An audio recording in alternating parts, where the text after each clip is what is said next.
Vous écoutez Télé Soleil.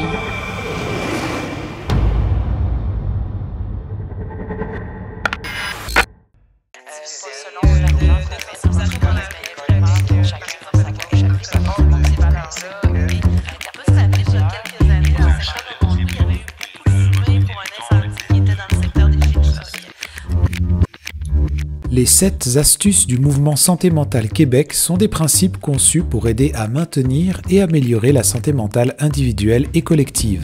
Ces astuces sont issues d'une revue approfondie de la littérature sur les facteurs de protection en santé mentale et s'adressent à différents groupes tels que les adolescents, les adultes, les personnes âgées et les milieux de travail. Le mouvement Santé mentale Québec propose divers outils comme des fiches d'animation, des vidéos et des dépliants pour aider à comprendre et à mettre en pratique ces astuces. Ces ressources sont conçues pour être utilisées par différents groupes, y compris les enseignants, les travailleurs sociaux, les parents, les grands-parents, afin de favoriser une approche globale de la santé mentale tenant compte des aspects individuels, sociaux et structurels. Dans cette série en 7 épisodes, nous allons éplucher avec Kylian Gay les 7 astuces. Cette semaine, l'astuce ressentir. Cette astuce met l'accent sur l'importance d'être en contact avec nos émotions et de les comprendre. Alors moi, parce que j'ai quand même travaillé, j'ai essayé de bien travailler mon sujet avec tout ce que tu m'as envoyé.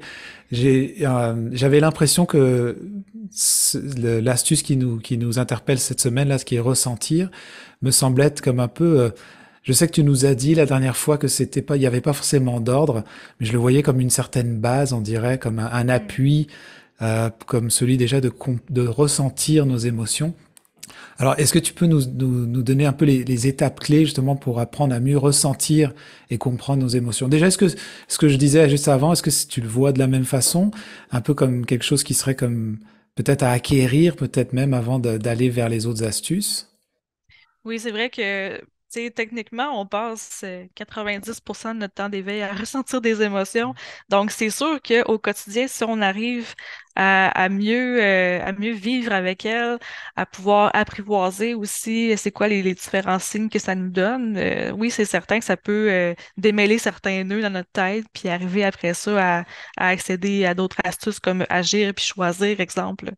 Mais tu sais, en gros, agir, ça peut avoir un lien aussi avec ressentir, parce que si on ne prend pas le temps de ressentir nos émotions dans le processus, ben peut-être qu'à ce moment-là, on n'arrivera pas à grand-chose. Donc, ressentir les étapes, la première de toutes, c'est toujours, on répète ça à chaque fois, là, c'est toujours d'écouter son corps.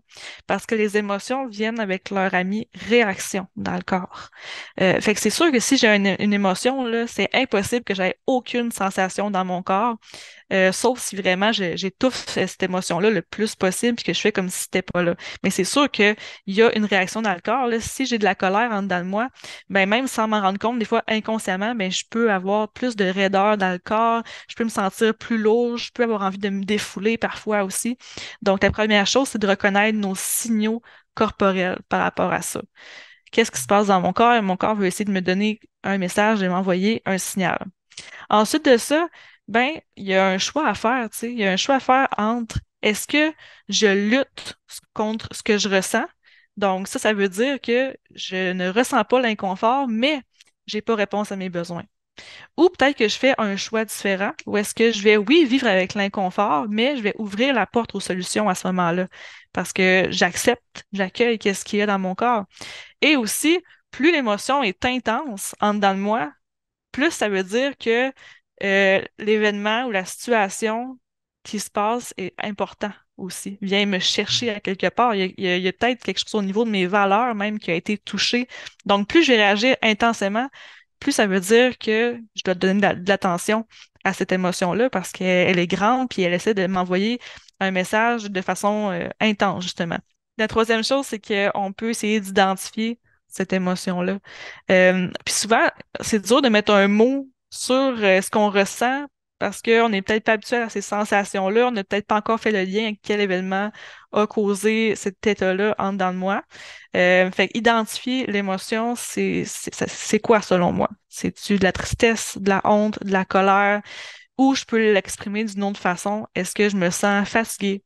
Est-ce que je me sens débordée? Je me sens mélangée? Ça peut être ça aussi.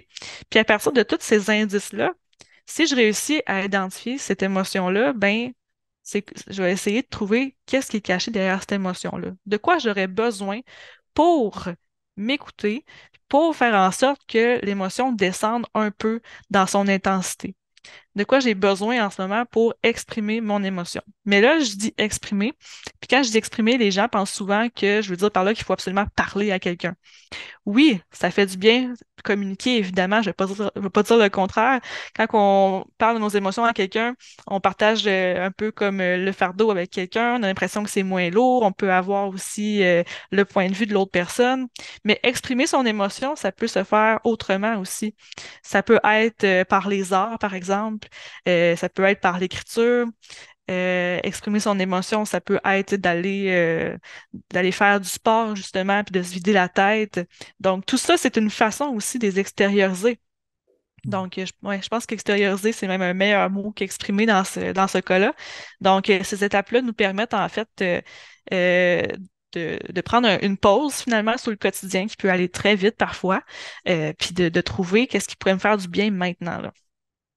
Puis tu parlais aussi d'étouffer. Est-ce que l'évitement sur le long terme, l'évitement des émotions, ça peut avoir un impact? Puis comment est-ce qu'on pourrait affronter ça si jamais on est des fois dans ce processus-là? Hmm. Ben, l'évitement, d'ailleurs, c'est un mécanisme de défense qui est naturel chez l'humain. Puis l'évitement va être utile à court terme si jamais j'ai besoin euh, de faire une tâche, par exemple. Mettons, je suis au travail, ben ça se peut que ça soit pas le moment nécessairement de vivre mon émotion pleinement puis de la laisser sortir. Donc, ça se peut qu'à ce moment-là, je fasse de l'évitement, je continue ma journée comme si de rien n'était, ou en ce moment, j'ai pas d'énergie pour donner de l'attention à cette émotion-là. Exemple, fait que pendant un court moment, je vais décider de la laisser passer puis d'y revenir plus tard. Mais justement, l'important, c'est qu'on lui donne de l'espace puis du temps pour la comprendre éventuellement. Parce que l'évitement, ça peut être une bonne façon de d'apprivoiser nos émotions, mais ça a vraiment une date de péremption, si je peux dire, là. Il y a un moment donné où est-ce que notre émotion, elle va se rendre compte que, hey, elle m'a pas écouté l'autre fois quand j'ai voulu porter mon message. Je vais recommencer juste à temps qu'on puisse l'accueillir puis qu'on puisse euh, lui ouvrir la porte finalement. Donc, quand on évite, qu'est-ce que ça fait dans le cerveau? C'est comme si je vous disais en ce moment, hey, pense surtout pas à un citron jaune. Pense pas à un citron jaune, pense pas à un citron jaune. Fait que ça fait exactement l'effet contraire sur notre cerveau. On y pense encore plus.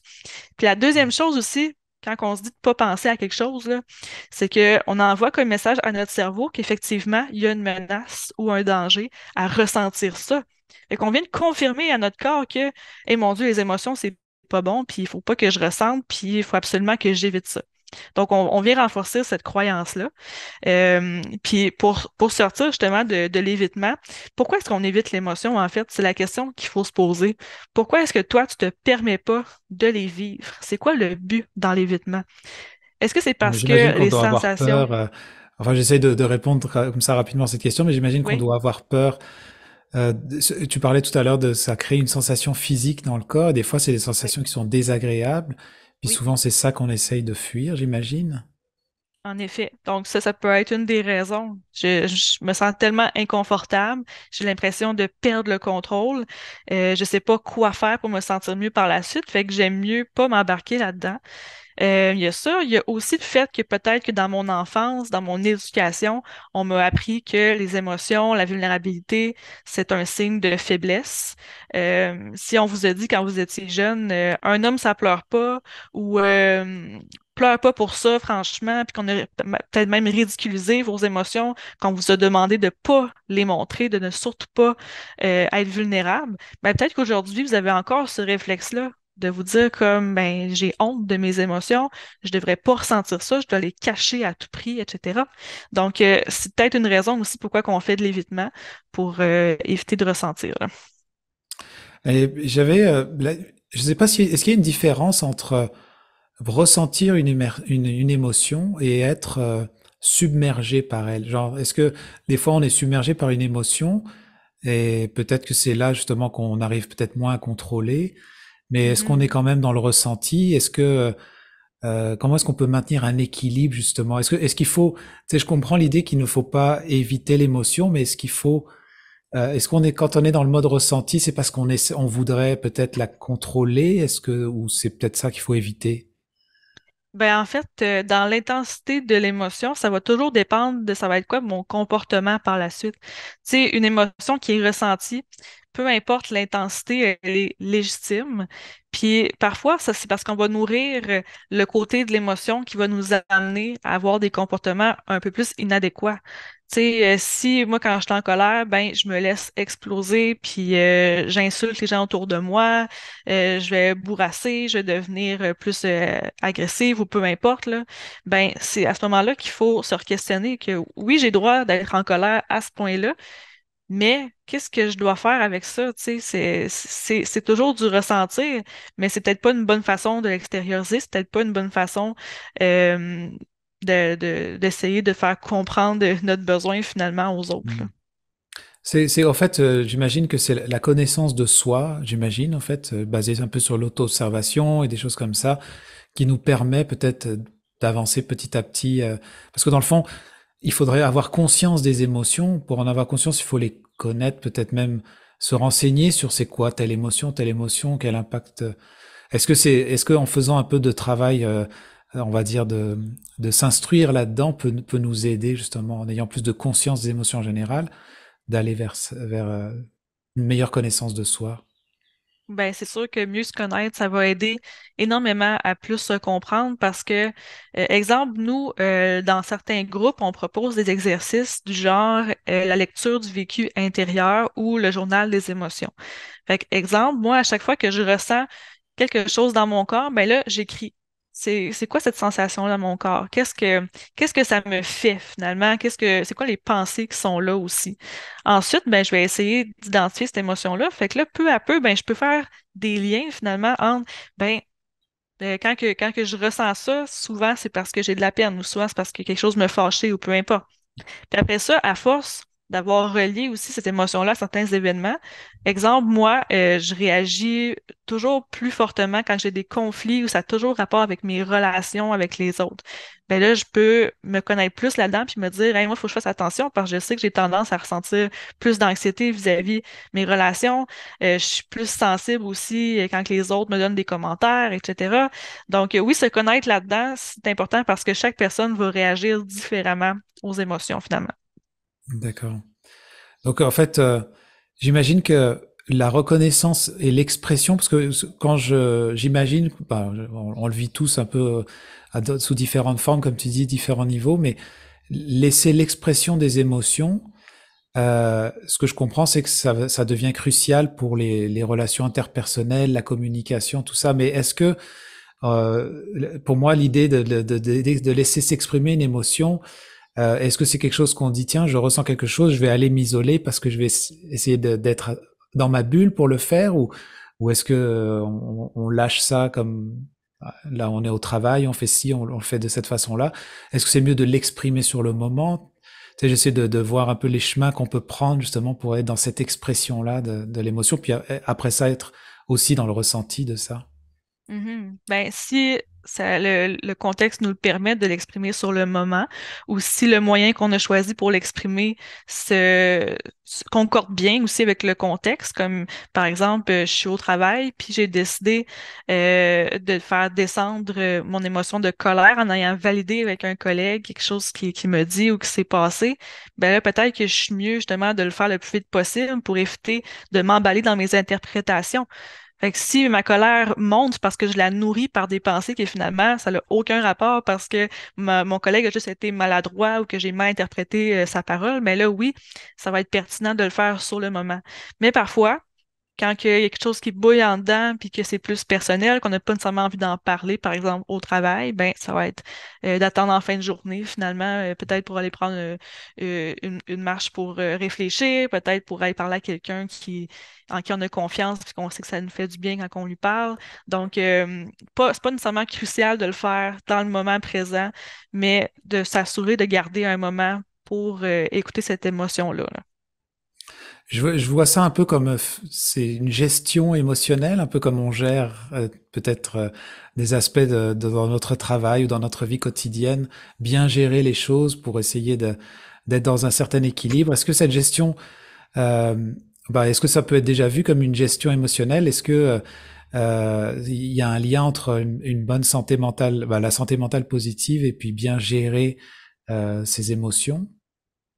Oui, puis il faut faire attention aussi avec le terme gérer pour ne pas penser qu'il s'agit de maîtriser à tout prix tout ce qu'on ressent parce que dans la réalité, c'est pas nécessairement possible. Tu sais, on va gérer un budget, on va gérer des affaires, mais gérer des émotions, parfois, je préfère justement dire les apprivoiser, essayer de les comprendre un peu plus, parce que on peut pas demander justement à un être humain de se maîtriser complètement, puis de toujours gérer ses états d'âme. Tu sais, il y a toujours un moment où est-ce que quelqu'un va avoir un trou plein peut-être, puis il va exploser une fois. Tu sais, c'est des choses qui arrivent, c'est des choses qui quand même font pas de nous une mauvaise personne ou quelqu'un qui a aucune maîtrise de soi justement.